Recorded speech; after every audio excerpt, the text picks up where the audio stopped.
আসসালামু আলাইকুম, সবাইকে স্বাগতম। আজকের এই ভিডিওতে আমি দেখাবো কিভাবে খুব সহজেই দেশি মুরগির ডিম ক্যান্ডেলিং করবেন, কখন ক্যান্ডেলিং করা উচিত, কি কি লক্ষণ দেখলে বুঝবেন ডিমের ভেতরে বাচ্চা ঠিকমতো বেড়ে উঠছে, আর কোন ডিম ইনকিউবেটর থেকে সরিয়ে ফেলতে হবে। আপনি যদি ইনকিউবেটরে দেশি মুরগির ডিম ফোটাতে চান তাহলে ক্যান্ডেলিং শেখা খুবই গুরুত্বপূর্ণ, কারণ এটি না জানলে অনেক সময় অনিষিদ্ধ বা নষ্ট ডিম ইনকিউবেটরের ভেতরে থেকে যায়। এতে শুধু জায়গা নষ্ট হয় না, বরং কোনো ক্ষেত্রে নষ্ট ডিম ফেটে গিয়ে অন্য ভালো ডিমেও ক্ষতি করতে পারে। প্রথমে জেনে নেই ক্যান্ডেলিং কি। ক্যান্ডেলিং হলো একটি শক্তিশালী এলইডি টর্চ লাইট বা ক্যান্ডেলিং লাইটের সাহায্যে ডিমের ভেতরে অবস্থা পরীক্ষা করার পদ্ধতি। এতে ডিম না ভেঙে বোঝা যায় ভ্রূণ তৈরি হয়েছে কিনা এবং সেটি স্বাভাবিকভাবে বৃদ্ধি পাচ্ছে কিনা।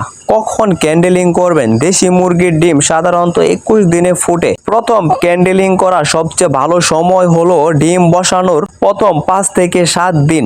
এই সময় ভ্রূণ এবং রক্তনালীগুলো স্পষ্ট দেখা যায়। অনেক খামারি 14তম দিনেও ক্যান্ডেলিং করে থাকে। ক্যান্ডেলিং করার জন্য কি লাগবে? একটি ভালো এলইডি টাচ বা ক্যান্ডেলিং লাইট, একটি অন্ধকার ঘর, পরিষ্কার হাত।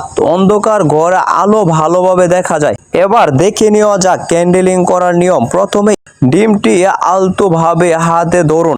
এবার টর্চের আলো ডিমের নিচের দিকে ধরুন, যাতে আলো ডিমের ভেতর দিয়ে যেতে পারে। যদি দেখেন ডিমের ভেতরে মাকড়সা জালের মতো রক্তনালী ছড়িয়ে আছে বা মাঝখানে একটি কালো অংশ দেখা যাচ্ছে, তাহলে বুঝবেন বাচ্চা সুস্থভাবে বৃদ্ধি পাচ্ছে। এটি ভালো ডিম। যদি পুরো ডিমের ভেতরে পরিষ্কার দেখা যায় এবং রক্তনালী বা কালো অংশ না থাকে, তাহলে সেটি সম্ভবত অনিষিদ্ধ ডিম।